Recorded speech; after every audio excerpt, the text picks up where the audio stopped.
Buying property jointly gives both partners the opportunity to qualify for that dream home that they would not normally afford to buy alone, and would also be able to share the costs involved in buying property, such as transfer and bond registration costs. But if one partner has a poor credit record, this could have a negative impact on the overall application and the interest rate. If you have two individuals who apply and perhaps the one doesn't have such a good credit record, it could potentially impact the overall decision of the bond approval.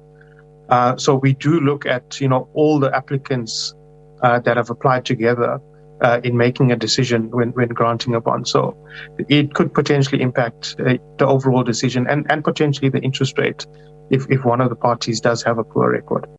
If you buy property together, both of you are legally liable for the monthly installment, and if one partner pulls out and the monthly installment is not paid fully, it would affect the credit score of both parties. The best thing to do for both of you is to sell, so that both of you are not left with a bad credit record at the bank. In the future, you'll be able to buy again. Experts have called on those buying property together to draft a legal document to protect themselves when the relationship turns sour. If the parties are married, they're sort of seen as a legal relationship in the eyes of the law. So in those circumstances, there are dispute resolution measures in place that can help them resolve that sort of issue. But where there's no marriage involved, that sort of relationship is not a legal relationship unless there's a partnership or co-ownership agreement in place. If you decide to remain with the property and buy the other party out, you will need to make a new application alone. The bank will then undertake an affordability test to determine whether you qualify to service the home loan.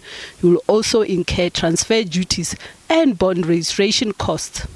If the parties are not married, generally what would happen is if the one party wants to buy out the other party, that's sort of a new property transaction, which would mean there's an offer to purchase that will need to be signed, and then there will be a new bond application that will have to be made to ensure that the one applicant can afford the bond in their own capacity, and then in that case, there would have to be a transfer of ownership, which then will incur, a certain legal costs, perhaps such as transfer duty and bond registration costs.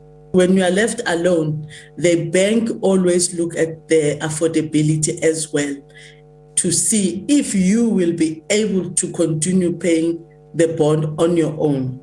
If you buy property with a partner, you are both legally liable for the repayments, and that means the bank can demand payments from you if the other party defaults on their monthly installment. This will also affect your credit score, and your property could end up being repossessed. Naledi Matlapeng, SABC News, Johannesburg.